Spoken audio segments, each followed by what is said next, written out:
अस्सलाम वालेकुम and welcome to my YouTube channel. आज की इस वीडियो में हम लोग बात करेंगे क्रिप्स मिशन 1942 पे।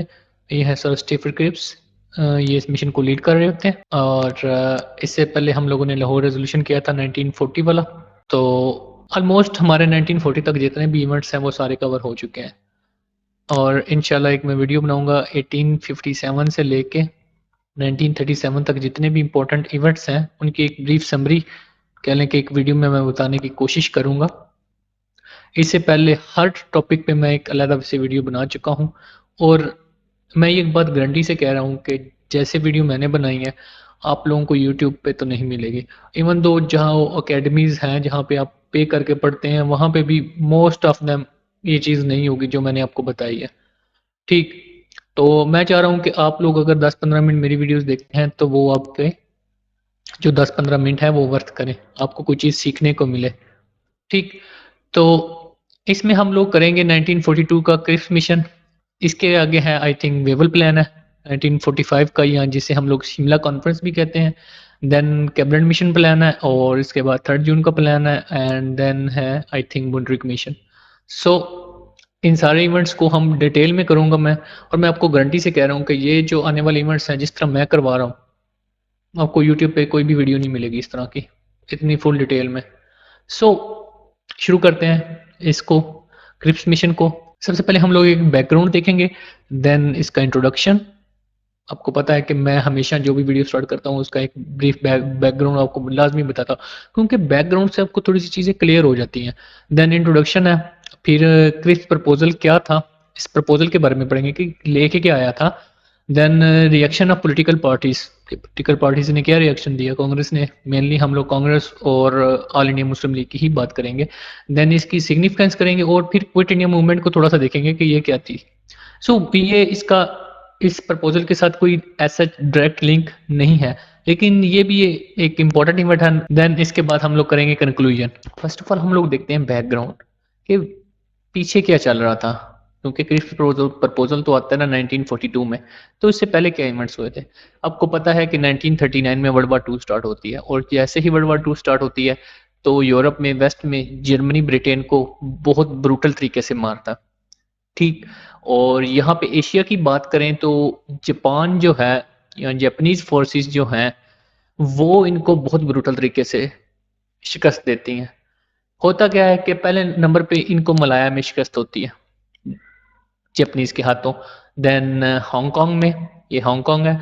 देन फिलीपींस में, फिर सिंगापुर में, और then even Japanese forces Burma तक आ जाती हैं। ये देख रहे हैं आप बर्मा, यहाँ तक जापानीज फोर्सेस आ जाती हैं। अब सिचुएशन तो बहुत क्रिटिकल थी, क्योंकि जैसे ही ये लोग बर्मा तक अगर आ गए हैं, ये सारा इलाका छीन के, फिलीपींस छीन लिया, मलाया छीन लिया, बर्मा छीन लिया, हांगकांग छीन लिया, सिंगापुर छीन लिया, तो ये तो इंडिया के बॉर्डर तक पहुंच चुके थे। तो हालात बहुत ज़्यादा क्रिटिकल हो चुके थे ब्रिटिश के लिए। फिर Japanese army also attacked US navy base in Pearl Harbor. इस पे मूवीज आ चुकी हैं, क्योंकि जापानियों को पहले तो यूएसए वॉर में शामिल नहीं था वर्ल्ड वार टू में, लेकिन जैसे ही इस पे अटैक होता है नेवल बेस पे तो यूएसए डायरेक्टली वॉर में शामिल हो जाता है। जापान जो है वो ये क्यों मलाया को, बर्मा को, देन फिलीपींस को, सिंगापुर को, हांगकांग को क्यों इन्वेड कर लेता है? इन्वेड इसलिए कर लेता है क्योंकि ये जो जितने भी मुल्क होते हैं इनमें एंटी कलोनियल सेंटिमेंट्स होते हैं इन दीज कंट्रीज। अब एंटी कलोनियल सेंटिमेंट्स हैं तो आम जो कॉमन पब्लिक है वो भी जब गैर मुल्की फौज आएगी तो उसके साथ मिल जाएगी और ब्रिटिश को मारेगी। ये सब हुआ इनके साथ इन सारे कंट्रीज में।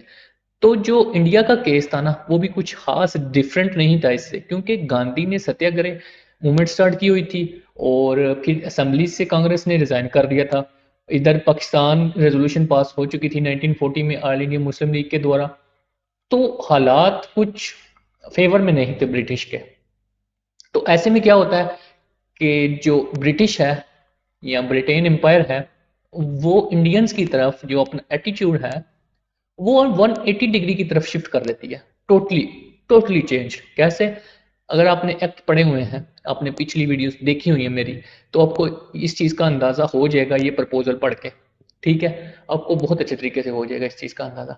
इंडियन कौंसिल एक्ट 1861 का आई थिंक, देन 1890s में आया था, कोई 92 में था, मुझे अब सही से याद नहीं है। फिर 1909 का है, फिर 1919 का है, 1935 का है। तो स्टार्ट से लेके जैसे जैसे आप नीचे आते हैं तो आप देखेंगे कि जो ब्रिटिश एम्पायर है वो इंडियंस को ऑटोनमी दे रही थी। तो ये जो प्रपोजल है इसमें तो 1935 वाले एक्ट से टोटली 180 डिग्री का शिफ्ट था। सो अब इन्होंने सिंपथी हासिल करनी थी इंडियंस की, मैसेज की, पॉलिटिकल पार्टीज की। तो इन्होंने ये क्रिप्स प्रपोजल जो है वो सर स्टीफन क्रिप्स की जो कि लीडरशिप में भेजा, और इन्होंने इंडियन पार्टी से और इंडियन जो मैसेज है इनसे आके मिलना था, इनकी सिंपथी गेन करने के लिए इन्होंने काफ़ी ज़्यादा प्रपोजल लेके आए थे। सो इंडियन को एक और भी होप थी कि अटलांटिक चार्टर। अब ये चार्टर क्या था कि इसमें ये था कि जो कॉमनवेल्थ कंट्रीज हैं जैसे इंडिया, ऑस्ट्रेलिया, कनाडा, तो आपने इनकी बाउंड्रीज को अच्छी तरह, जो इनकी बाउंड्रीज वाले जो कॉन्फ्लिक्ट्स हैं इनको क्लियर करके इनको, जो इनकी अपने काम या इनके जो आम पब्लिक है जो इनकी खुद की जो गवर्नमेंट है उसके हवाले करके आपने वापस आ जाना है। ये विंस्टन चर्चिल और Franklin D Roosevelt, I think, जो उस वक्त के प्रेसिडेंट थे यूएसए के, तो इनका एक चार्टर था पोस्ट वर्ल्ड वार का। ठीक है, मैं इसकी ज़्यादा डिटेल में नहीं जाता, मैंने आपको सिंपल वर्ड में बताया है कि इन कंट्रीज़ को इन्होंने छोड़ के, जो कॉलोनियन इनकी थी, कॉलोनीज थी इनकी, उनको छोड़ के इन्होंने वापस अपने कंट्रीज़ में आ जाना था, और वहाँ की जो गवर्नमेंट है वो उन लोगों के हवाले कर देनी थी, जैसे इंडियंस की इंडियन को, पाकिस्तान की पाकिस्तान को, ऑस्ट्रेलिया, कनाडा, फिलीपींस, जितने भी इनकी कॉलोनीज थी। सो ये था अटलांटिक चार्टर। ये आपको एक बैकग्राउंड क्लियर हो जाता है। अब हम इंट्रोडक्शन की बात करते हैं। अब जो है Cripps mission occupies a unique significance in the political constitutional history of India. क्यों? This proposal marked a wide departure from previous British stance. ठीक, मैंने आपको कहा ना पीछे भी कि इनका जो ब्रिटिश स्टांस था इंडियंस को लेके वो टोटली चेंज हो जाता है। पहले ये आयरन फिस्ट से स्ट्रिक्ट कंट्रोल करते थे इंडियंस को, लेकिन अब जो है वो ब्रिटिश अथॉरिटी वो ज़रा कम हो चुकी थी। सो इस तरह एक सिग्निफिकेंट एक कह लें कि चेंज थी ब्रिटिश एटीट्यूड में। और दूसरे नंबर पे इन्होंने जो पाकिस्तान था इसको भी बाकायदा तौर पे इसमें जाहिर किया, इशारा कह लें कि एक इशारा दे दिया था इन्होंने कि पाकिस्तान बनेगा।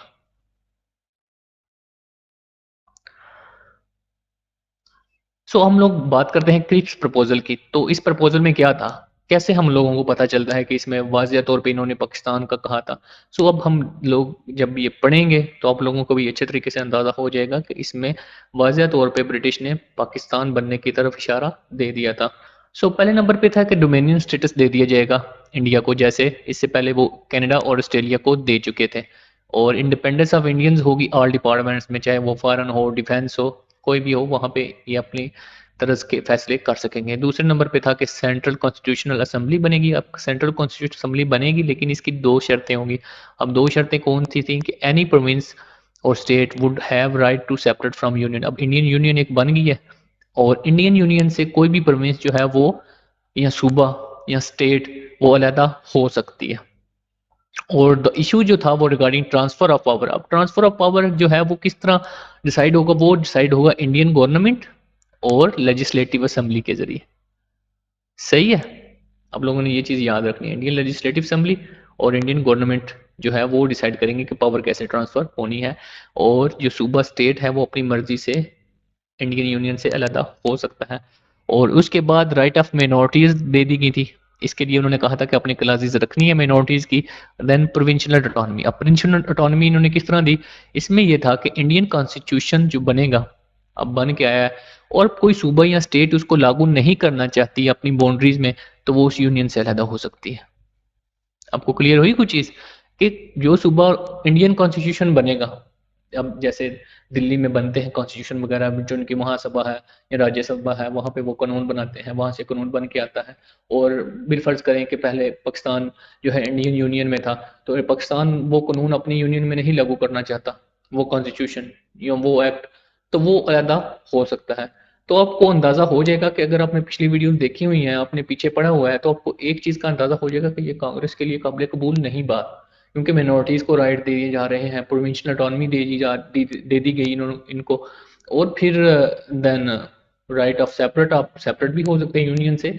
तो इंडियंस को हमेशा से, कांग्रेस को हमेशा से एक ऐसा सेंटर चाहिए था जो स्ट्रांग हो, जो अथॉरिटेबल हो, जो सूबों को कोई इख्तियार कह लें कि वीक सेंटर नहीं था, फेडरेशन सेंटर नहीं चाहिए था इंडियन कांग्रेस को, सॉरी।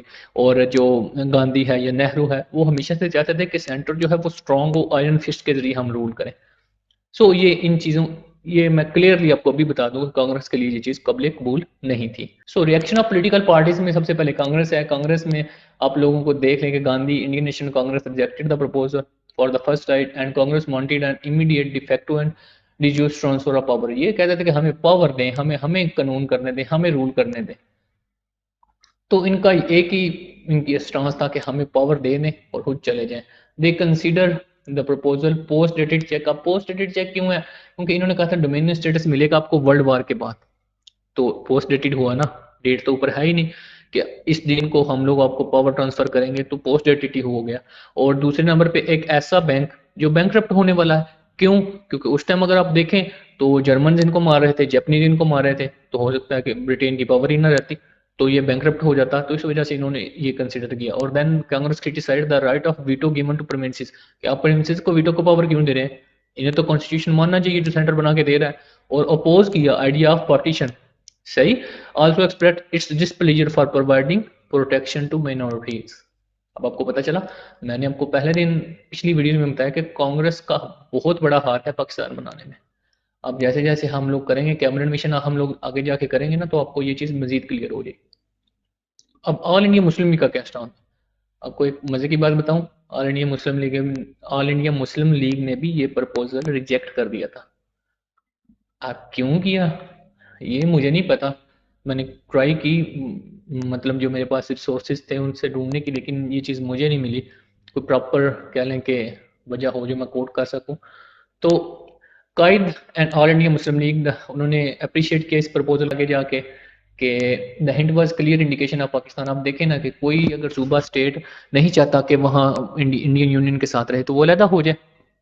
तो ये क्लियर इंडिकेशन था कि पाकिस्तान बन जाएगा, क्योंकि पहले ही 5 सूबे जो थे जो कह रहे थे कि कायद कि हम लोगों ने अपना कॉन्स्टिट्यूशन बनाना है। तो अगर इंडियन यूनियन से कोई कॉन्स्टिट्यूशन बन के आता है और ये 5 सूबे चाहते हैं कि हम लोगों ने नहीं लागू करना, तो वो सेपरेट होने का हक रखते थे इस प्रपोजल के तहत।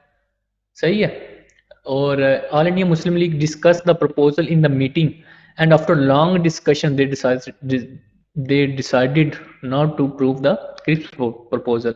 अब मेजॉरिटी जो है वो लीडर इन्होंने रिजेक्ट कर दिया था प्रपोजल, तो इस वजह से ऑल इंडिया मुस्लिम लीग ने भी ये प्रपोजल रिजेक्ट कर दिया। अब इसकी वजह मुझे नहीं मालूम, मैं आपको क्लियरली बता रहा हूँ कि क्यों इन्होंने नहीं किया एक्सेप्ट। सिग्निफिकेंस की बात करूं तो सिग्निफिकेंस इसकी बहुत ज़्यादा है, क्योंकि ये जो प्रपोजल था अब तक का मोर एडवांस्ड प्रपोजल था। जितने भी प्रपोजल ब्रिटिश से बन के आए थे उनमें ये सबसे ज़्यादा एडवांस था।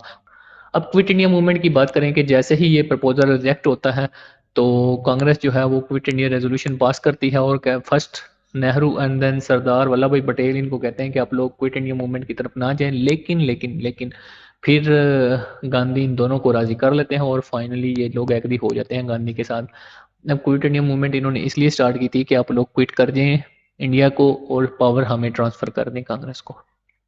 सही है। तो इस वजह से इनको काफ़ी ज़्यादा जल्दी थी। लेकिन मैं आपको बता दूं कि जब ये क्रिप्स प्रपोजल आया था तो तब विंस्टन चर्चिल की हुकूमत थी जो कंजर्वेटिव से था। अब कंजर्वेटिव ने काफ़ी ज़्यादा प्रोमिस किए हुए थे मिनोरिटीज़ के साथ कि हम आप लोगों के को बाकायदा तौर पे राइट्स देंगे। सही है। 1942 तक तो काफ़ी ज़्यादा प्रॉमिस कर दिए गए थे। इस वजह से इन्होंने मिनोरिटीज़ की बात कर रहे थे बार बार कि हम लोग आप लोगों के जहाँ तक हो सका साथ देंगे constitutionally. So all India Muslim league ने भी कहा कि हम लोग भी क्विट मूवमेंट स्टार्ट करेंगे, लेकिन कह लें कि इन्होंने स्टार्ट नहीं की क्योंकि जना ने इनको क्विट इंडिया स्टार्ट करने से मना कर दिया था। 1942 तक मुस्लिम लीग बाकायदा सड़कों पे आके या पुरतशद्दुद किस्म की जो सियासत होती है वो नहीं कर रही थी इवन 1945 तक। सही है। और आगे जाके मैं आपको इवेंट्स वगैरह बताऊंगा जो जो हुए थे, जब जब राइट्स हुए, कितने राइट्स हुए, कहाँ पे हुए, तो वो भी बात होगी। लेकिन कंक्लूजन की बात करें तो ब्रिटिश गवर्नमेंट ने ये जो क्रिप्स प्रपोजल भेजा था वो अंडर प्रेशर थी अमेरिकन गवर्नमेंट के। अमेरिकन जो प्रेसिडेंट थे, प्रेसिडेंट रूजवेल्ट, उन्होंने चर्चिल को इस बात पे मजबूर किया कि आप लोग ये प्रपोजल भेजो, इंडियंस को काफ़ी ज़्यादा ऑटोनॉमी दो, इनकी जो सिंपथीज हैं अपने साथ लो और इनके साथ मिलकर वर्ल्ड वार 2 लड़ो, क्योंकि इन्होंने वर्ल्ड वार 1 वर्ल्ड वार 2 हमारे खर्चे से लड़ी है।